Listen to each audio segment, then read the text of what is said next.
this is Ashley with Galveston.com. I'm here with Trey Click. Trey, thank you for being here. Thank you. And what is your title here in Galveston? I am the executive director of the Historic Downtown Galveston Partnership. Wow, that sounds really important. So first off, I just want to ask you, what is a power grid? Because that's why we're here today. We want to learn about this power grid that was lobbied and came in. So what is it? What is a power grid? All right, basically it is the ability to draw power from the current, the existing power structure. And it'll come to a meter. The meter will be administered by, currently, right now, it'll be administered by the Mitchell Historic Properties for what's here now.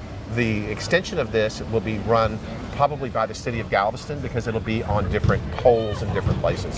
Why this year? Why did we choose this year to implement the power grid? You know what, it just like so many things in life, it's money. Yeah. So the cost was there.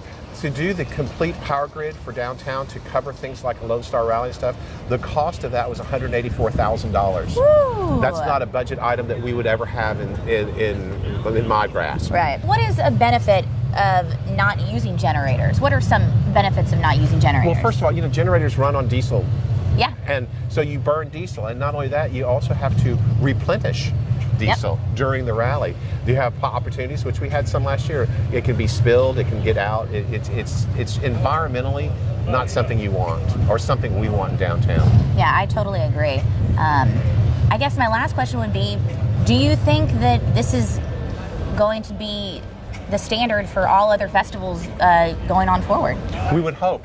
What we want to do is, and we have already, the city has incorporated this amenity into the documentation. When you go, say, okay, I want to have a rally or an event in Galveston. It's part of our packet. Yeah. So it says how much power do you need, where's your main sources, and all those kinds of things. So we can work with them in the future. So yes, the concept behind and why the park board would contribute is that we plan on using this in the future for all. I love it. Festivals. I love it. I'm very excited about the power grid. Can't wait to come tonight, eat all the food, listen to all the motorcycles, but I won't be hearing the generators. No, you won't. Thank you so much, Trey. We You're really welcome. appreciate the time. Thank you. You can check out the article below for more information. Bye, guys. Bye.